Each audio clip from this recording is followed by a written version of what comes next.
बंधुओं, राधे राधे। नवरात्रि इस बार 3 अक्टूबर से शुरू हो गई है। इस बार 11 अक्टूबर को महाअष्टमी और महानवमी का व्रत होगा। विभिन्न पंचांगों के अनुसार इस बार चतुर्थी तिथि की वृद्धि तथा नवमी तिथि का क्षय है। 10 अक्टूबर को आतर है, 11 अक्टूबर को महाअष्टमी। नवरात्रि में अष्टमी और नवमी तिथि का बहुत अधिक महत्व होता है। शास्त्रों के अनुसार सप्तमी और अष्टमी मिला रहने पर महाअष्टमी का व्रत निषेध माना गया है। 10 को सप्तमी और अष्टमी दोनों है, इसलिए श्रद्धालु अष्टमी की पूजा न कर सिर्फ सप्तमी की पूजा करेंगे। अष्टमी तिथि का शुभारंभ 10 को दोपहर 12:30 बजे से होगा, जो 11 अक्टूबर को 12:07 तक रहेगी। नवमी 11 अक्टूबर को 12:08 पर लग जाएगी। बंधुओं, इस दिन सुबह उठकर जल्दी स्नान कर लें, फिर पूजा के स्थान पर गंगा जल डालकर उसकी शुद्धि कर लें।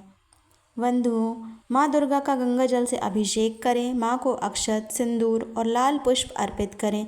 प्रसाद के रूप में फल और मिठाई चढ़ाएं। धूप और दीपक जलाकर दुर्गा चालीसा का पाठ करें और फिर माँ की आरती करें। माँ को भोग भी लगाएं। इस बात का ध्यान रखें कि भगवान को सिर्फ सात्विक चीज़ों का भोग लगाया जाता है।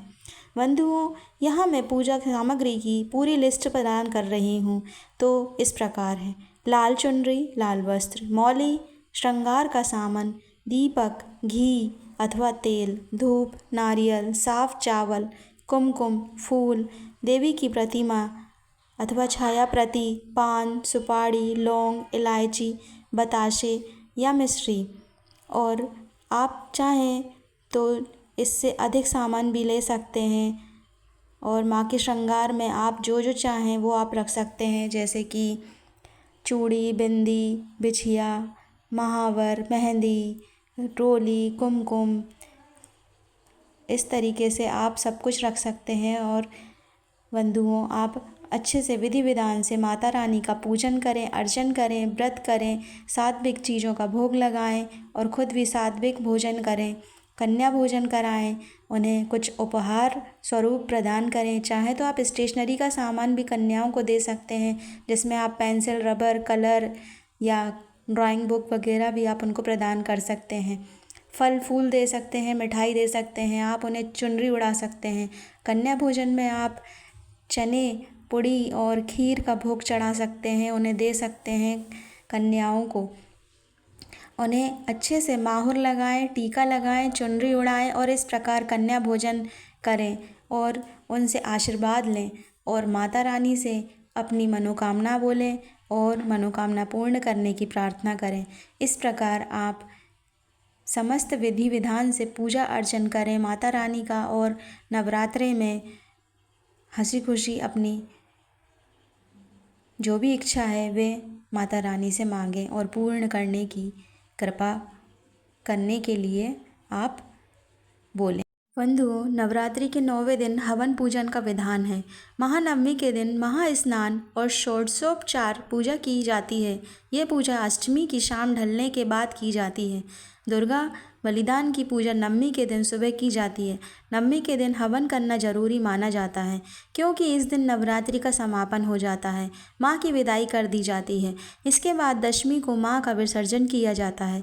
नवमी के दिन हवन कराने के लिए अक्सर पंडित जी की खोज की जाती है, लेकिन कई घरों में विधान होने के कारण कभी कभी पंडित जी नहीं मिल पाते हैं। ऐसे में आप परेशान ना हो। नवरात्रि की पूर्ण आहुति का हवन आप खुद भी कर सकते हैं। इसके लिए हवन पूजन विधि और मंत्र की जानकारी इस प्रकार। पहले जान लीजिए माँ सिद्धात्री की पूजा विधि। नवरात्र के 9वें दिन सूर्योदय से पहले स्नान कर साफ और सुंदर वस्त्र धारण करें। सर्वप्रथम गणेश और कलश पूजन कर माँ सिद्धात्री की पूजा प्रारंभ करें। माता को पंचामृत से स्नान करवाएं। फिर माता को 9 प्रकार के फूल, अक्षत, कुमकुम, सिंदूर, पान, सुपारी आदि समर्पित करें। इसके बाद माँ सिद्धात्री की कथा का पाठ करें। अंत में आरती करें। हवन सामग्री इस प्रकार है। आम की लकड़ियाँ, कालीगंज, देवदार की जड़, बेल, नीम, पलाश का पौधा, बेर, आम की पत्ती और तना, चंदन की लकड़ी, गूलर की छाल और पत्ती, पार्पल की छाल और तना, तिल, कपूर, अश्वगंध की जड़, बहेड़ा का फल, लौंग, चावल, ब्राह्मी, मुलेठी, हरे, घी, शक्कर, जौ, गूगल, लोबान, इलायची, गाय के गोबर से बने उपले, सुपारी, पान, बताशा, घी, नारियल, लाल कपड़ा, कलावा, पूरी और खीर। हवन विधि इस प्रकार है बंधुओं। नवरात्र की नवमी तिथि को सबसे पहले विधिवत तरीके से माँ दुर्गा के 9वें स्वरूप माँ सिद्धिदात्री की पूजा कर लें, जिसके बारे में मैंने आपको पहले ही बता दिया। इसके बाद कलश की पूजा करें। इसके बाद आटे से रंगोली बनाएं। इस चौक पूरना करने के बाद, इसे चौक पूरना कहते हैं, इसके ऊपर हवन कुंड रख दें। अब हवन शुरू करें। हवन कुंड में लकड़ी रखें और थोड़ा सा कपूर या घी डालकर जला दें। आसन पर बैठकर मंत्रों के साथ हवन आरंभ करें। जब हवन मंत्रों के साथ आहुति डाल दें, आपको किन किन मंत्रों के साथ आहुति डालनी चाहिए यह जान लीजिए। सबसे विशेष चीज़ है ये।